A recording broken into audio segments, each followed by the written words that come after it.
میں اعظم خان آپ سے مخاطب ہوں اور آپ جانتے ہیں کہ میری ساری زندگی اور زندگی کا عمل ایک آئینے کی طرح آپ کے سامنے ماضی میں بھی رہا ہے، آج بھی ہے، اور آپ کل اور آج سے میرے آنے والے کل کا اندازہ لگا سکتے ہیں۔ مجھ پر، میرے اپنوں پر، میرے پیاروں پر گزرے ہوئے 4-5 سال میں جو کچھ ہوا ہے وہ کسی سے پوشیدہ نہیں ہے، اور غالباً یہ ایک ایسی افسوسناک تاریخ ہے جس پر آنے والا کل ہندوستان کے اس نظام جمہوری پر ضرور تنقید کرے گا اور کچھ نہ کچھ اپنی رائے پیش کرے گا۔ روز اول سے زندگی کا مشن یہی تھا کہ جو لوگ بہت کمزور ہیں، بہت نظر انداز ہیں، اپیکشت ہیں، اور کسی مقصد کے تحت پوری دنیا میں اور بالخصوص ہمارے ہی اپنے مادر وطن میں ایک خاص طبقے کو پیچھے رکھنے کے لیے جو منصوبہ بند تحریک ہے، اس کا مقابلہ بھی کسی غیر منصوبہ بند تحریک سے نہیں کیا جا سکتا۔ لازم تھا، لازم ہے، اور آنے والے وقت بھی شاید یہی اصول کامیابی سے گامزن ہوگا کہ ہم اپنی آنے والی کل کی نسلوں کے لیے کوئی ایسا نقشہ تیار کریں جن میں اگر ان کے لیے بہت آسانیاں نہ ہوں تو وہ سختیوں کو سہن کر سکیں اور ایک نارمل زندگی، ایک عام زندگی گزار سکیں۔ ہمارے بچوں کے اندر صلاحیتوں کی کوئی کمی نہیں ہے، انہیں موقع نہیں ملتا، خوبیوں کی کمی نہیں ہے، انہیں موقع نہیں ملتا، آگے بڑھنے کی حوصلے کی کمی نہیں ہے، انہیں موقع نہیں ملتا۔ یہ موقع ملے، ہم اس کے لیے کوشش کریں اور تعلیمی ادارے قائم کریں۔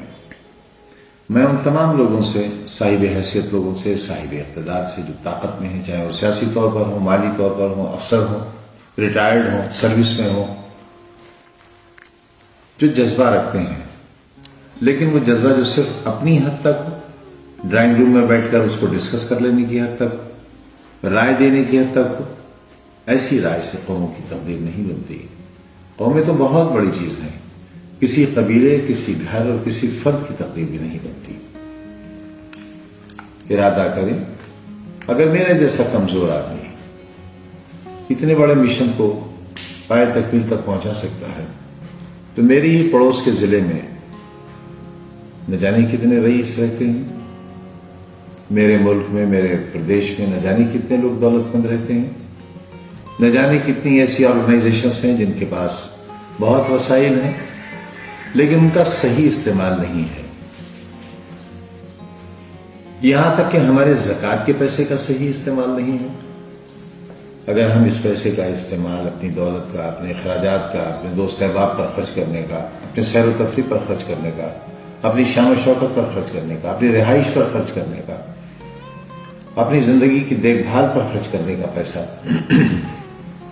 اگر ایک حصہ بھی آنے والی نسل کو پڑھانے کے لیے خرچ کرنے لگیں تو یہ بڑی خدمت ہوگی۔ میں خدمت کو نہیں کہتا، ایک کوشش ہے، ایک یونیورسٹی بنائی ہے، اسکول بنائے ہیں، یہ بات بھی صحیح ہے کہ اس کے ساتھ بہت ہی نازیبا سلوک ہو رہا ہے، اور ہم کیسے برداشت کر رہے ہیں۔ ہمیں تو اپنی قوت برداشت پر کبھی کبھی حیرت بھی ہوتی ہے کہ ہم ہڈی گوشت کے بنے ہوئے انسان ہیں بھی یا نہیں ہیں، کوئی پتھر کی پہاڑی تو نہیں ہے، کوئی فولاد کا دریا تو نہیں ہے جو بہتا ہے لیکن فولادی طاقت سے۔ ہمارے اندر احساس بھی ہے، ہمیں غم بھی ہوتا ہے، تکلیف بھی ہوتی ہے، انگارہ ہمارے سر پر رکھا جاتا ہے تو اس کی تپش بھی محسوس ہوتی ہے، لیکن یہ سب کچھ برداشت کرتے ہیں اس لیے کہ ہم نے جو اپنے آپ سے عہد لیا ہے، میرے اپنوں نے، میرے احباب نے جو عہد لیا ہے،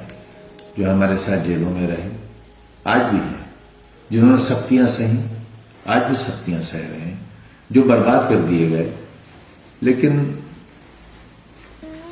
انہوں نے شکایت کا موقع نہیں دیا، بہتوں نے دیا بھی، بہتوں نے تیزاب کے خنجر بھی پار کیے، لیکن بہت سے ایسے ہیں جنہوں نے بہت تکلیف کے وقت میں بھی ساتھ نہیں چھوڑا ہے، اور انہی کے تعاون، انہی کی محبتوں کے سہارے ہم ابھی تک کھڑے ہیں۔ آپ سے صرف ایک اپیل کرنا چاہتے ہیں، یہ تعلیم گاہ میری تربیت گاہ بھی ہے، اور یہ آپ کی آنے والی نسلوں کا سنہرا خواب ہے، اسے ٹوٹنے مت دیجیے۔ کوئی دولت، کوئی طاقت شاید اب اسے اتنا نہیں بچا سکتی جتنا طلباء کی تعداد اسے بچا سکتی ہے۔ آپ کے بچے، آپ کی بچیاں پڑوس کے اضلاع میں جاتی ہیں، اور بڑی تعداد میں یہاں سے طالب علموں کا منتقل ہونا میرے خیال سے ہمارے لیے ایک فکری موضوع ہے۔ بچے ہمیشہ یہی چاہتے ہیں کہ ان کو باہر جانے کا موقع ملے، گھر سے نکلنے کا موقع ملے، لیکن وہ یہ نہیں جانتے کہ چند سالہ زندگی جو ان کی تعلیمی زندگی ہے، وہ ان کی قبر تک بچنے والی زندگی پر بہت بھاری گزر سکتی ہے۔ آپ پر ذمہ داری ہے ان کی بہتری اور ان کے کل کے لیے آپ سوچیں۔ ان اداروں کی جا کر جو ہمارے ضلع کے دائیں اور بائیں بنے ہوئے ہیں، ان کا تعلیمی معیار دیکھیں، وہاں کا ماحول دیکھیں، وہاں کی زندگی دیکھیں، وہاں کا اخلاق دیکھیں، وہاں کے جینے اور مرنے کے اور چلنے اور پھرنے کے طریقے دیکھیں۔ آپ کو اندازہ ہوگا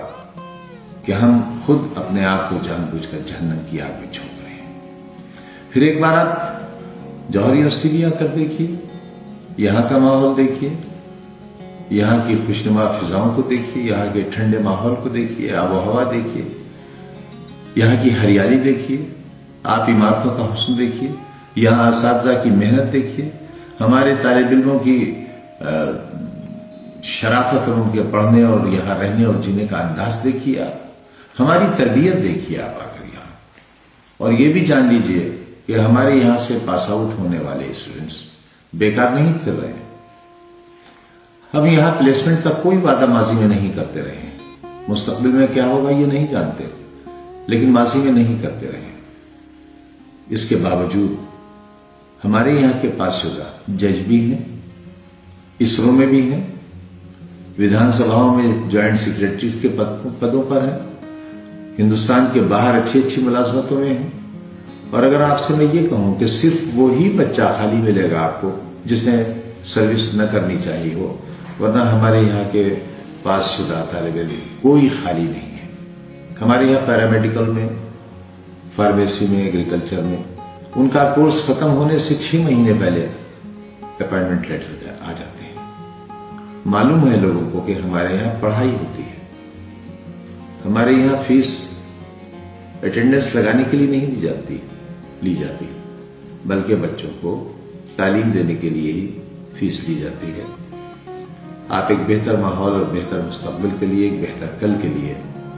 اپنے آنے والی نسلوں کا خیال رکھیے، ان کے لیے بہتر فیصلہ کیجیے، اور کم سے کم ایک بار آپ خود یا ان بچوں کو اپنے ساتھ لا کر اس یونیورسٹی کا دورہ کیجیے۔ ہو سکے تو مجھ سے بھی ملاقات کیجیے، میں یہاں آپ سے ملوں گا، آپ کے سوالات کا جواب دوں گا۔ آپ ہمارا انجینئرنگ کالج تو دیکھیے، IIT کی ٹکر کے ہمارے انجینئرنگ کالج ہیں، ہماری لیبس دیکھیے، آپ کتنی ماڈرن لیبس ہیں ہماری، شاید ہی قریب کی یونیورسٹیز میں ایسی لیبس ہوں۔ جو سہولتیں ہمارے یہاں ہیں، ہمارے ہاسٹل کی سہولت، وہاں کے کھانے پینے کی سہولت، وہاں کے کھانے کا اسٹینڈرڈ، آپ آ کر دیکھیے، ایک بار کھا کر دیکھیے، فیصلہ کیجیے کیا بہتر ہے۔ اسی درخواست کے ساتھ یہ ادارہ آپ کا ہے، اگر آپ ہی اس کو نہیں سنبھالیں گے تو شاید اس کی